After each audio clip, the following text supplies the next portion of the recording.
Assalamualaikum warahmatullahi wabarakatuh. Selamat pagi, salam sejahtera bagi kita semua. Perkenalkan, nama saya Nining Suningsi, SPT MSI, NIDN 0204128902. Saat ini, saya sebagai salah satu dosen pada program studi D2 Teknologi Produksi Ternak Unggas Akademi Komunitas Negeri Rejang Lebong.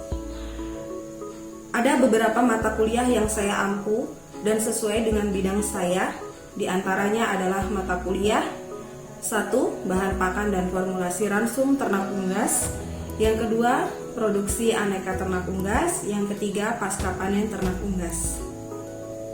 Dalam kesempatan ini, saya akan menjelaskan rencana pembelajaran semester khusus mata kuliah bahan pakan dan formulasi ransum yang meliputi Delivery, Interaction, and Assessment, atau bagaimana mata kuliah tersebut disampaikan kepada mahasiswa, bagaimana interaksi dengan mahasiswa, serta bagaimana sistem penilaian mahasiswa terhadap pemahaman mata kuliah tersebut. Mata kuliah bahan pakan dan formulasi ransum ternak unggas merupakan mata kuliah yang mempelajari tentang definisi bahan pakan, komponen penyusun bahan pakan, klasifikasi bahan pakan, antinutrisi bahan pakan, metode formulasi ransum khusus ternak unggas, serta kualitas dan analisis ekonomi ransum. Mata kuliah ini memiliki kode PTU 113 dengan bobot 2 SKS teori dan 1 SKS praktik. Setelah mempelajari mata kuliah ini, diharapkan mahasiswa mampu memahami dan menjelaskan definisi bahan pakan, memahami dan menjelaskan komponen bahan pakan, mengklasifikasikan bahan pakan, memahami dan menjelaskan tentang antinutrisi bahan pakan, memiliki keterampilan menyusun atau formulasi ransum ternak unggas, serta mampu menghitung analisis ekonomi dari formulasi ransum yang telah selesai dibuat. Materi pembelajaran mata kuliah ini terbagi ke dalam 14 kali pertemuan, di mana pertemuan 1-7 adalah materi untuk UTS yang dilaksanakan pada pertemuan ke-8, dan materi 9-15 adalah materi ujian akhir semester yang dilaksanakan pada pertemuan ke-16.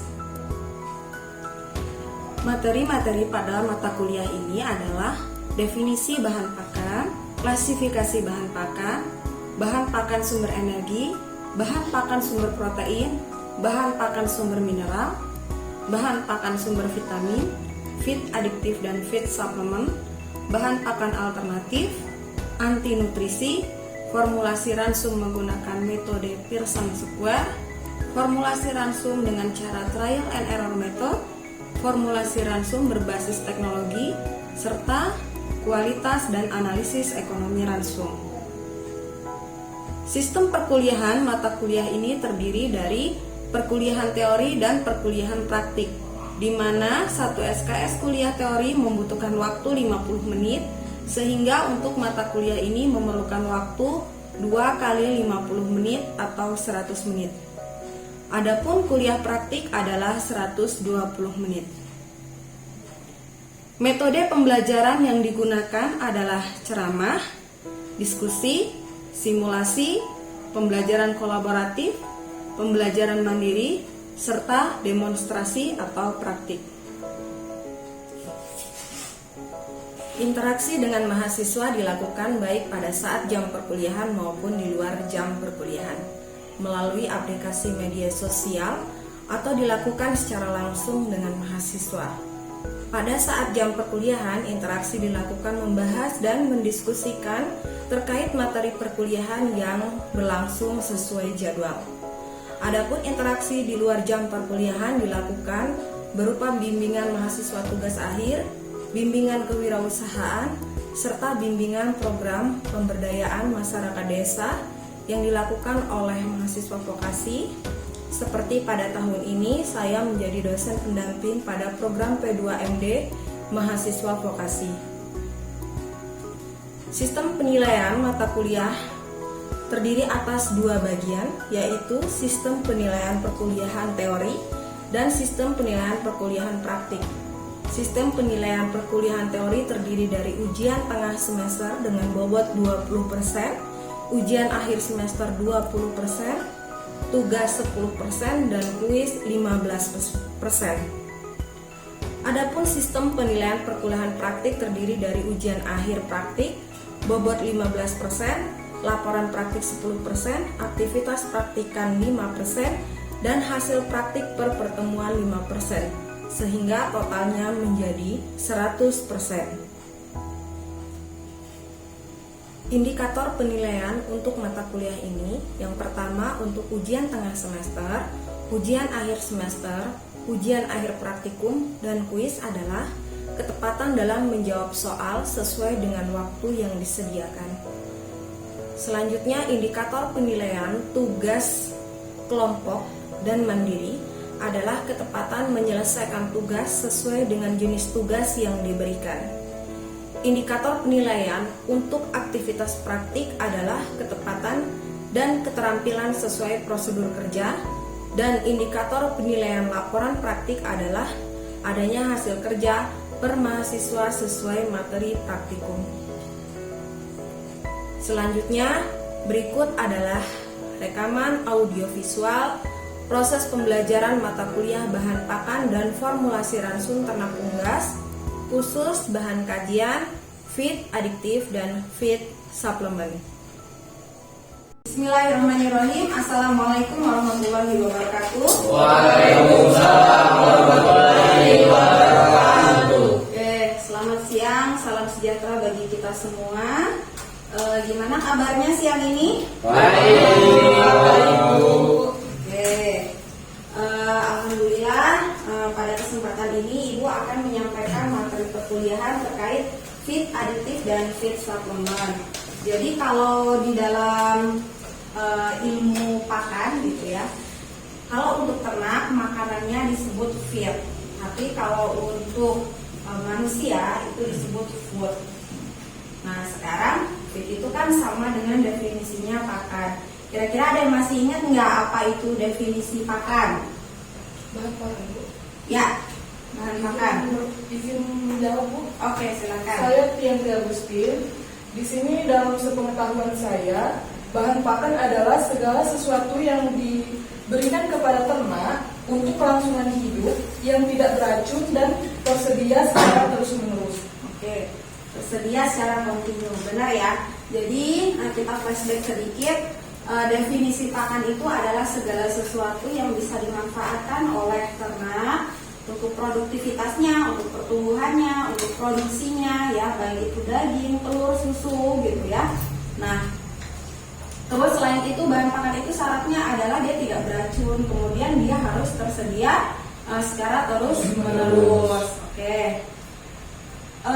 Selanjutnya, apa sih sebenarnya kandungan di dalam bahan pakan itu, atau kandungan nutrisinya apa aja? Ya, Bu. Oke. Kandungan nutrisi dalam bahan pakan yaitu serat kasar, mineral, vitamin, protein, dan lemak. Oke. Serat kasar, mineral, vitamin, protein, dan lemak. Ya. Oke, good. Nah, jadi serat kasar itu sebenarnya dia bagian dari karbohidrat, ya. Jadi ada karbohidrat, kemudian lemak, protein, vitamin, dan mineral. Nah, ini lima kandungan utama yang terkandung di dalam setiap bahan pakan. Oke. Nah, sebagai pemanasan itu dulu, kita akan lanjut ke slide berikutnya. Jadi sebenarnya apa sih definisi dari feed adiktif? Kita lanjut ya. Jadi untuk materi feed adiktif dan feed suplemen, kita bisa menggunakan referensi bahan pakan dan bahan pakan ternak dan formulasi pakan unggas ya. Jadi bisa dilihat bukunya, ini adalah karya dari Widodo tahun 2017. Jadi adik-adik mahasiswa bisa membaca ini. Kemudian ada satu lagi buku pengetahuan bahan makanan ternak, terbitan dari IPB. Nah, jadi untuk materi feed adiktif dan feed suplemen bisa dilihat di dalam dua buku ini. Oke, kita lanjut ya. Nah, ini adalah definisi dari feed adiktif. Ya. Jadi feed adiktif adalah suatu senyawa atau bahan ya, yang ditambahkan ke dalam pakan atau diberikan kepada ternak dengan tujuan untuk memacu pertumbuhan, meningkatkan kuantitas dan kualitas produksi maupun memperbaiki efisiensi pakan serta kesehatan ternak. Nah, jadi perlu diingat, feed additif adalah non-nutritive feed additif, artinya dia bukan zat makanan. Tadi Taufik Hidayat menyebutkan bahwa kandungan nutrisi itu ada protein, lemak, vitamin, ya, karbohidrat, mineral. Nah, kalau feed additif itu bukan 5 yang ada itu, yang sudah disebutkan tadi. Jadi dia bukan zat makanan, tapi dia bisa digunakan di dalam pemeliharaan ternak yang tujuannya yang pertama, satu, untuk meningkatkan konsumsi pakan. Yang kedua, untuk proses pencernaan dan absorpsi zat makanan. Yang ketiga, untuk meningkatkan proses metabolisme, ya. Kemudian yang keempat, untuk mencegah penyakit, ya. Kemudian yang kelima, untuk meningkatkan kualitas produksi. Oke, kita lanjut. Nah, lantas apa bedanya dengan feed supplement? Ini Bu singkat FS. Nah, kalau feed supplement dia itu adalah zat makanan, ya, yang secara ilmiah tidak tercukupi di dalam pakan unggas sehingga harus ditambahkan sebelum membuat transum atau sesaat transum itu mau diberikan ke ternak, gitu ya. Oke, perbedaannya udah jelas nih. Tadi kalau feed aditif itu non zat makanan, kalau feed supplement itu adalah zat makanan. Hanya saja ketersediaannya terbatas sehingga harus ditambahkan pada saat membuat transum. Gitu. Nah, feed supplement itu yang umum digunakan adalah pertama dalam bentuk tunggal maupun campuran, ya. Kalau dalam bentuk tunggal misalnya mineral saja, kalau vitamin juga vitamin saja. Tapi ada juga yang dia campuran, ya. Misalnya seperti premix. Nah, itu premix itu udah campuran antara vitamin dan mineral. Kita sering ya dalam formulasi langsung kan menggunakan menggunakan merek yang disebut premix, gitu ya. Itu udah campuran antara vitamin dan mineral. Sampai sini paham ya perbedaan antara vitamin dan feed aditif dan feed supplement? Nah, feed aditif tadi kan ada 5 ya. Feed aditif itu ada 5. Yang pertama untuk meningkatkan konsumsi pakan. Oke. Nah, di sini kita lihat.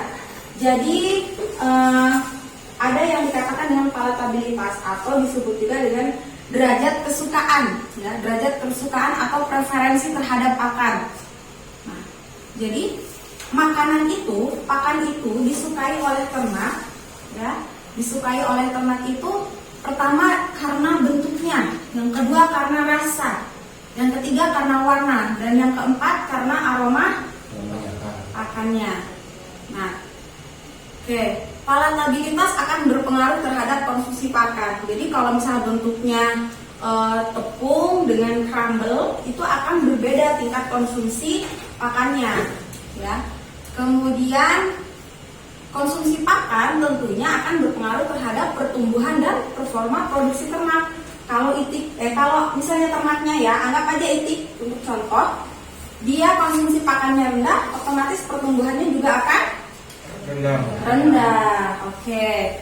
Terus, nah, meskipun ransum telah diformulasikan dengan baik, namun jika palatabilitasnya rendah, maka konsumsi rendah sehingga perlu feed aditif. Ya. Nah, di sini ada beberapa teknologi untuk membuat pakan itu menjadi palatabilitasnya itu tinggi. Satu, teknologi pelleting.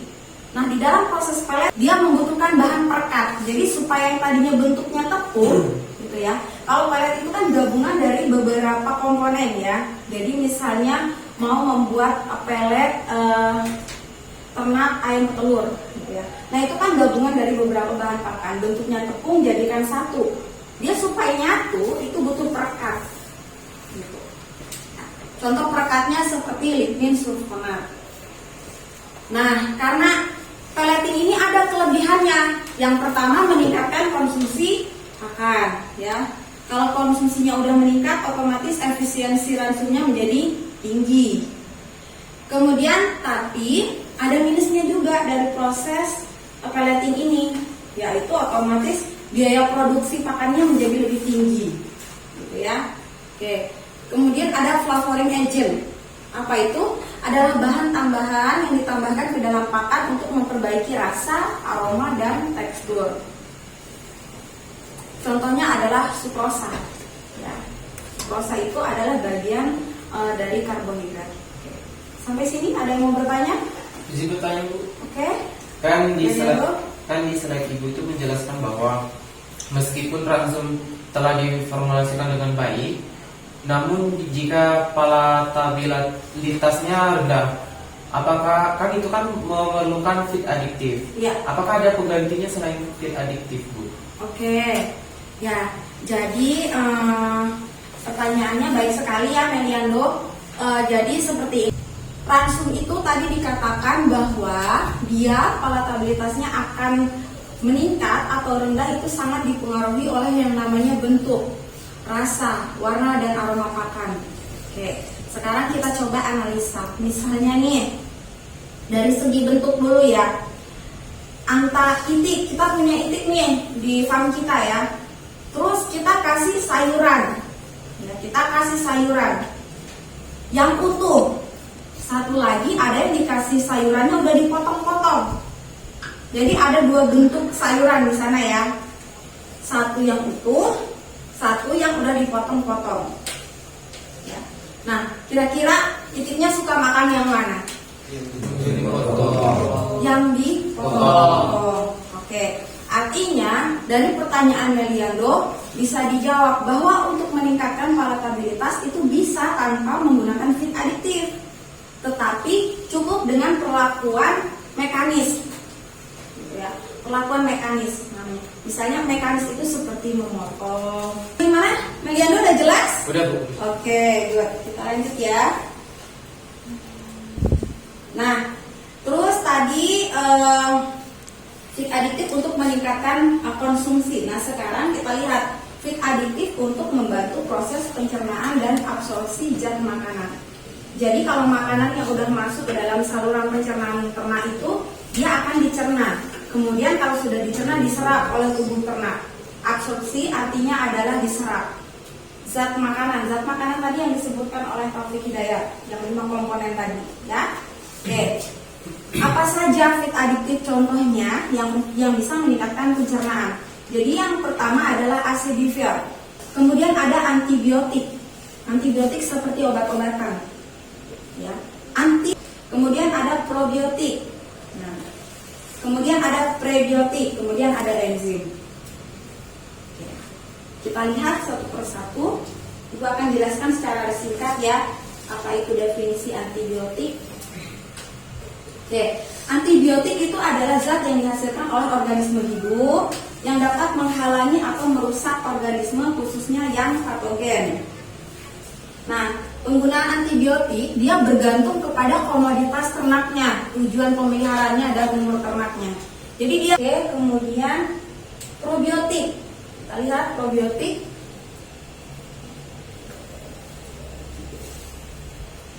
Nah, probiotik itu adalah sesuatu yang mengandung satu atau lebih kombinasi mikroorganisme hidup. Nah, berarti kalau mikroorganisme, dia bakterinya, ya, mikroorganismenya yang digunakan dalam tubuh ternak dengan memberikan keseimbangan mikroba ingenius dalam saluran pencernaan. Ya, oke. Sini ada yang mau bertanya? Izin bertanya, Bu. Oh, oke. Mesti. Apa yang dimaksud dengan mikroba ingenius? Oke, bagus ya. Apa yang dimaksud dengan mikroba ingenius? Adalah mikroba yang memang terkandung di dalam saluran pencernaan itu. Tapi dia perannya beda-beda nih. Banyak jenisnya di dalam saluran pencernaan itu. Ada yang materinya untuk berfungsi mencerna serat kasar, lemak kasar, protein kasar. Nah, pada waktu tertentu kadang-kadang mikroba itu kandungannya tidak seimbang di dalam saluran pencernaan, sehingga si ternak itu dia tidak bisa maksimal di dalam mencerna pakan yang dia makan, sehingga membutuhkan yang namanya feed additif yang disebut dengan probiotik.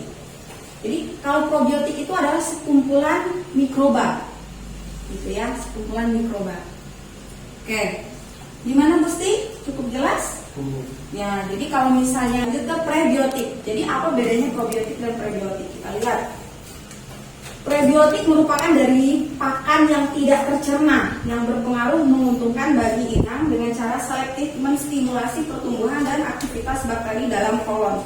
Nah, perbedaannya gini, kalau probiotik tadi ya, dia bakteri yang kita tambahkan dalam makanan ternak. Tetapi kalau prebiotik itu adalah makanan untuk bakterinya.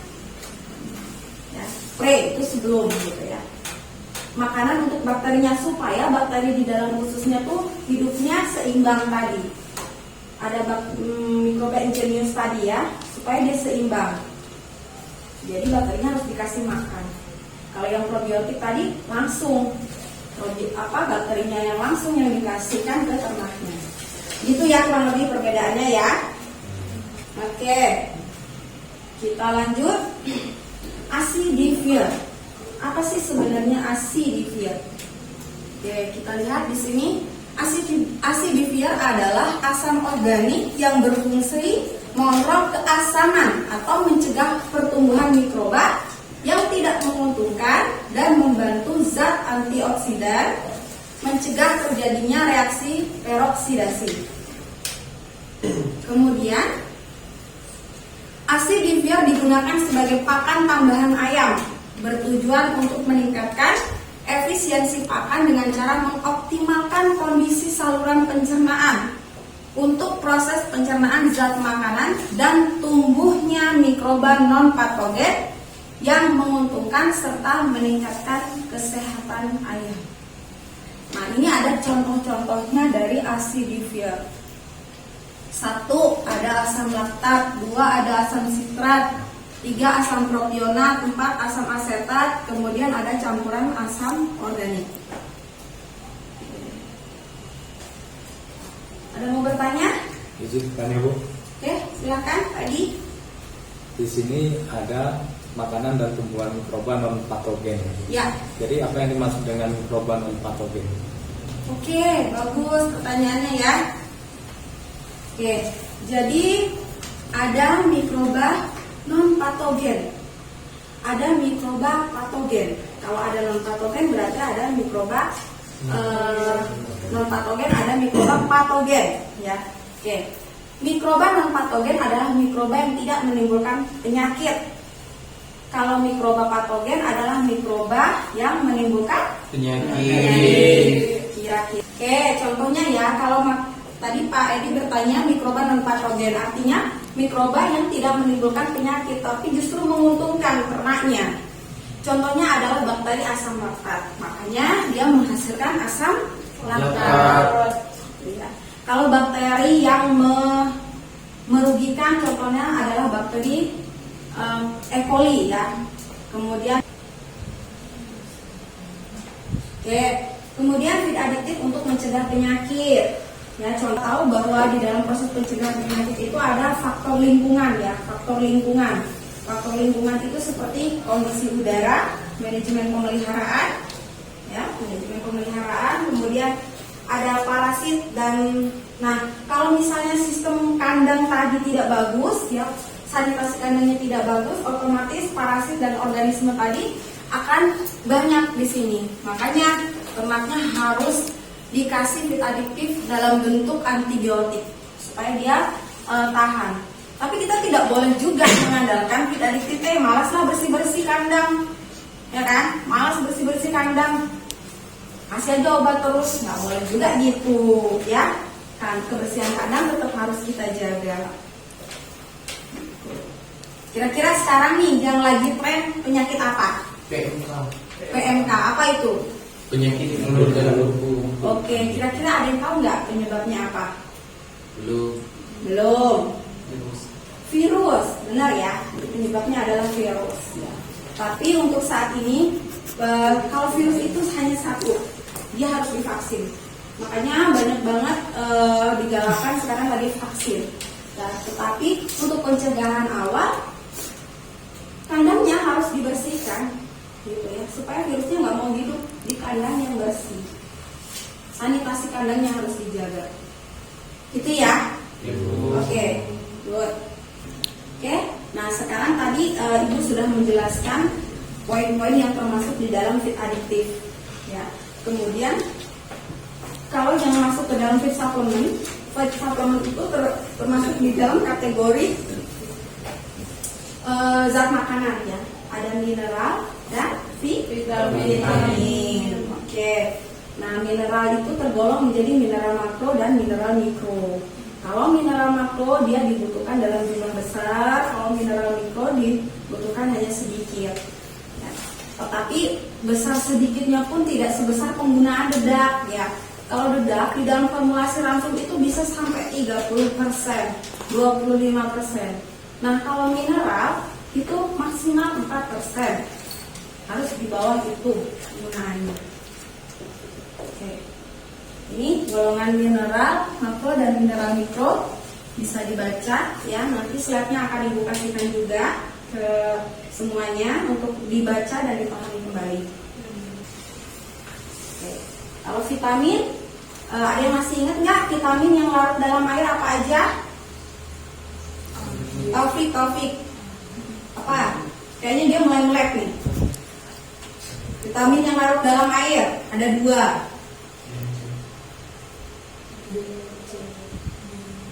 Indah?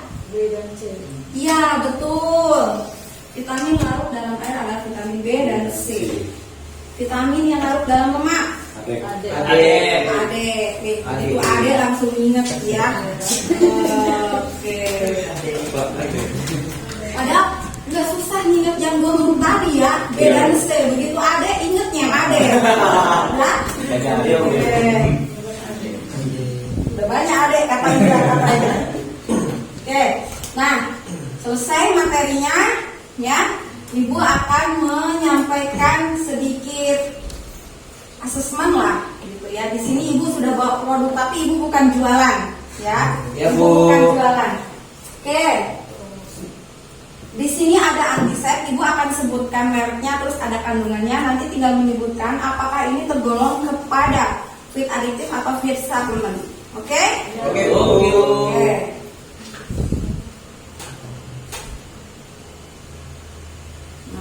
Di sini ada antisep sebagai pembasmi kuman. Kira-kira siapa yang bisa jawab dia tergolong kepada feed adiktif atau feed supplement? Antisep. Antisep pembasmi kuman. Obat hanya untuk hewan. Ini dulu deh. Siapa duluan tadi ya? Igas. Hah? Muklas. Muklas? Iya, Bu. Oke, Muklas. Apa nih Muklas? Itu termasuk dalam feed adiktif. Oke, feed adiktif yang tergolong ke dalam obat-obatan. Oke, lanjut. Ada biomat. Konsorsium mikroba optimal sangat bermanfaat untuk ternak. Jadi di sini katanya konsorsium artinya kumpulan mikroba ya. Di sini Ibu sebutkan contoh mikrobanya. Ada Bacillus sp, ada Rhizodium. Kira-kira ini masuk ke dalam feed adiktif atau feed supplement? Bu, Oke, Taufik. itu termasuk ke dalam feed adiktif. Feed adiktif. Terakhir, di sini ada SOC, suplemen organik cair. Komposisinya natrium, fosfor, kalium, magnesium, klorida, mangan, kalsium, natrium, besi, zinc. Oke. Kategori apa? Siapa bisa jawab? Oh, Indah.